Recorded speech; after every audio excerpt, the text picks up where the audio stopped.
नमस्कार। चलिए आज राजस्थान के रेगिस्तान की परतों को खोलते हैं। ये सिर्फ रेत का समंदर नहीं है, बल्कि एक जीती जागती बदलती हुई दुनिया है। तो शुरू करते हैं इस रहस्यमयी दुनिया का सफर। तो जैसे ही कोई रेगिस्तान या मरुस्थल कहता है, हमारे दिमाग में क्या तस्वीर बनती है? मीलों तक फैली हुई रेत, ऊंचे ऊंचे टीले और वो चिलचिलाती धूप, है ना?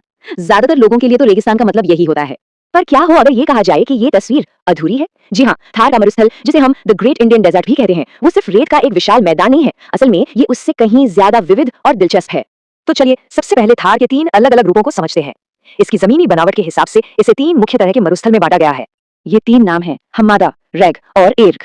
हर एक की अपनी एक अलग पहचान है, जो पथरीले मैदानों से लेकर विशाल रेत के टीलों तक फैली हुई है। आइए एक-एक करके इन्हें जानते हैं।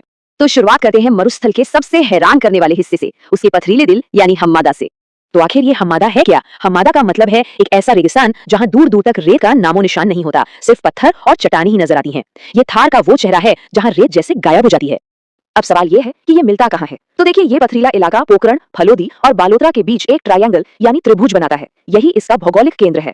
और हाँ, इस पथरीली जमीन का आज के जमाने में एक बहुत बड़ा रोल है। ये जो खुला सपाट चट्टानी इलाका है ना, ये सोलर एनर्जी पैदा करने के लिए एकदम परफेक्ट है। इसीलिए सरकार इसे एक सोलर एनर्जी एंटरप्राइजिंग जोन या शॉर्ट में कहें तो SEZ के तौर पर डेवलप कर रही है। ये भारत की एनर्जी सिक्योरिटी के लिए बहुत जरूरी है। अच्छा, हम्मादा जो कि पथरीला इलाका है, उससे जैसे ही हम बाहर की तरफ निकलते हैं, हम पहुंचते हैं रेगिस्तान के रेतीले इलाकों में। तो यहाँ हमें 2 तरह के मरुस्थल मिलते हैं। एक है रेग, जो हम्मादा के चारों ओर फैला है। ये एक मिला जुला इलाका है जहाँ पत्थर और रेत साथ साथ दिखते हैं। और दूसरा है इर्ग, जो कि है असली रेतीला समंदर, जिसे हम महान भारतीय मरुस्थल के नाम से जानते हैं। यहाँ सिर्फ रेत ही रेत है। तो ये विशाल रेतीला समंदर मतलब इर्ग हमें कहाँ देखने को मिलता है? ये मुख्य रूप से जैसलमेर, बीकानेर, नागौर, चुरू, झुंझुनू और सीकर जैसे जिलों में फैला हुआ है। वो रेत के बड़े बड़े टीले जिनकी तस्वीरें हम अक्सर देखते हैं, वो यहीं पाए जाते हैं। अभी तक तो हम जमीन की बनावट की बात कर रहे थे, पत्थर, रेत, है ना? पर रेगिस्तान को समझने का एक और नजरिया भी है, और वो है बारिश की अदृश्य रेखाओं का, जो इस पूरे लैंडस्केप को एक नए तरीके से हमारे सामने रखती हैं।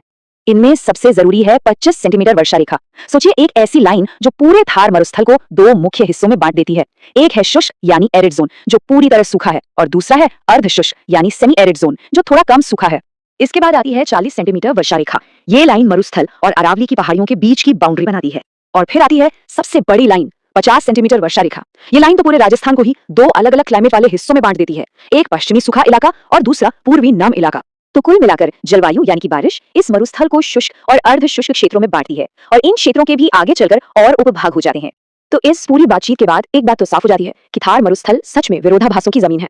तो फटाफट से दोहराते हैं कि हमने क्या क्या जाना।